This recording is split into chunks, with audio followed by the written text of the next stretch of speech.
Good afternoon. I'm Isa Martin, your lecturer in the Material Design and Selection in TESOL course.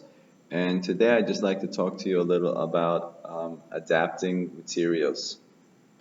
Okay, so if you said, if you already adopted a book, meaning through your internal and external evaluation of the book, you like the book and you have chosen to adopt the book for your class.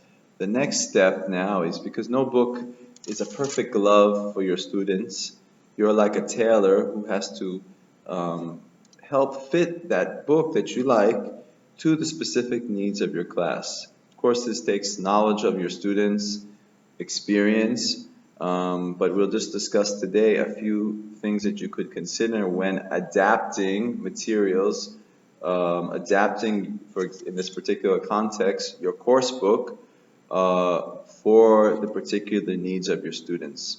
Okay, so there's a few that I'd like to speak about today, actually 5 terms: adding, deleting, modifying, simplifying, and reordering. Okay, so a lot of them are self-explanatory, but I'll spend a few moments to speak about each one so you can get a better idea about what I'm speaking about. You could also refer to our text in chapter 5 to take a look at that. Okay, so the first one is adding materials. Sometimes there's something that your book, which you like, your book doesn't have. Okay, and you feel that the students, your particular students, may need something extra to add into the course materials that you're going to use. So this is our first method of adaptation, which is to add new materials. Maybe, for example, the book that you selected doesn't have enough focus on grammar or a particular grammatical point that your students have particular trouble with. So you may want to add in another grammar section to the book to address those needs of your learners. Second one, which is quite the opposite, is deleting.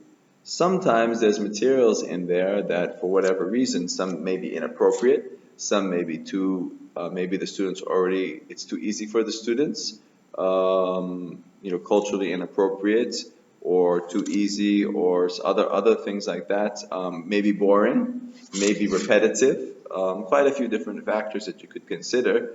But basically you delete those things, you don't use them, you take them out of the book, you pass them in the class. Obviously if you're deleting 50% of the book, that's not a book that you want to select.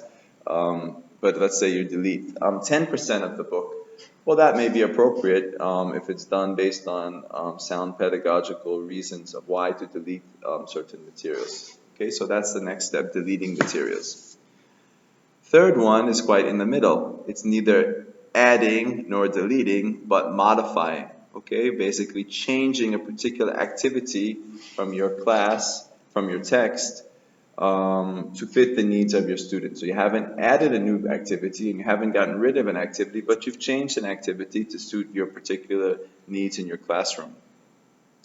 Next one could be simplifying. Sometimes material is it may be too difficult for your class.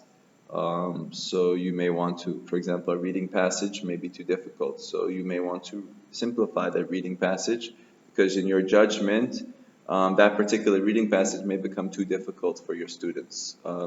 So I would put that in like a subcategory of modifying, because you are modifying an existing activity, but your modification is simplification. Okay, I hope that's clear.